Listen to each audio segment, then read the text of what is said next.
Akkam fayyaa keessanii hordoftoota Oromoo koo chaanaalii warra taatan hunduma keessanii nagaan koonnoonni irraa maddisnaa qaqqabu.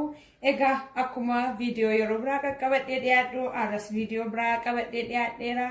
Viidiyoon koo irraa baay'ee salphaa karaa salphaa ta'een akkamittiin xibsii hojjetannee nyaannaa jechuudha.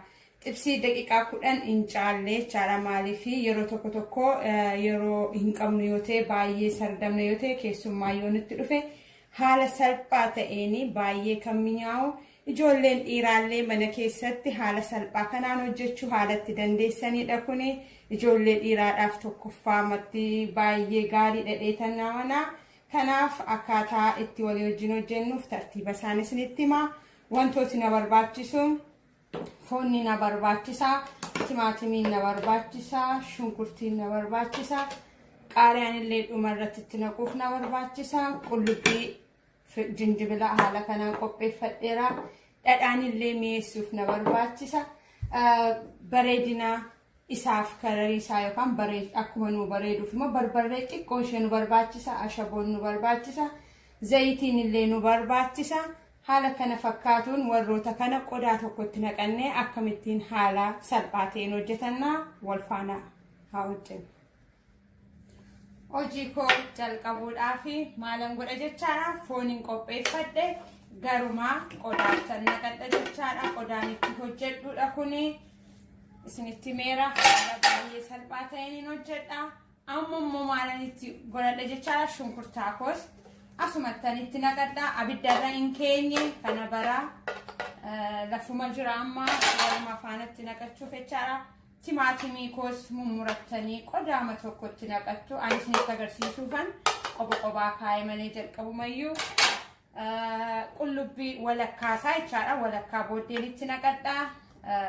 Bifa kanaanii ittiin godhadha jechaadha. Isinitti meera halluu duwwaafan barbaada barballee kana malee ittiin hojjechuuf waan hin taaneef isinitti mul'ata. Bifa xiqqoo mashee akkanaa bareechuufidha.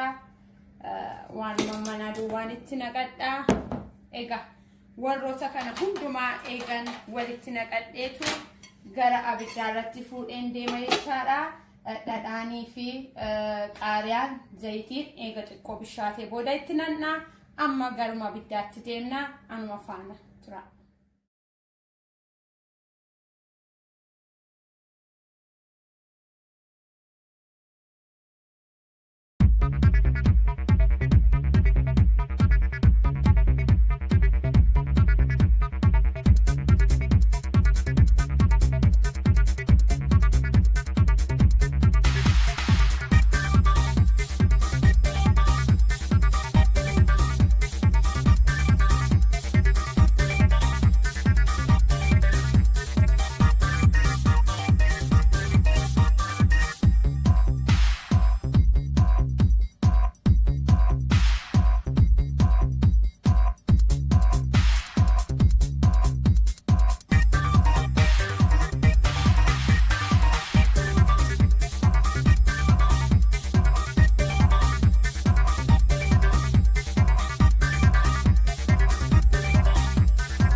Raawwadheera eegan dhiyeessee booda maal akka fakkaatu isinitti agarsiisa.